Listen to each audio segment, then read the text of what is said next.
un gigantesque python mordit la femme au cou.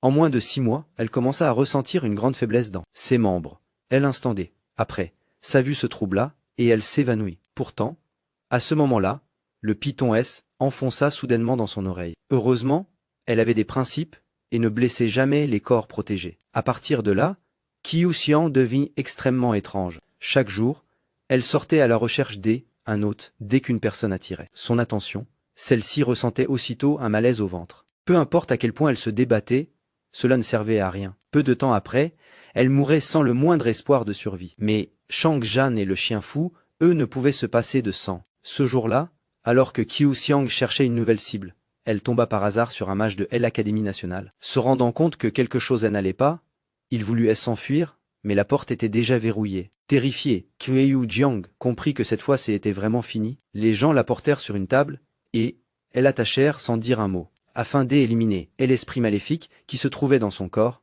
Le mage récita un sort ancestral transmis de génération en génération. Qiu Xiang devint de plus en plus agité, poussant des cris terrifiants et étranges. Malgré cela, les camarades avaient aucune intention de l'épargner. Voyant que le moment était venu, et l'homme passa la main dans sa bouche, remoua l'intérieur à 2 reprises, puis réussit à en extraire le gigantesque python. Pour l'empêcher de nuire à des autres, il l'écrasa un violent coup de pied. La crise fut enfin résolue, et Qiu Xiang échappa ainsi de justesse à la catastrophe.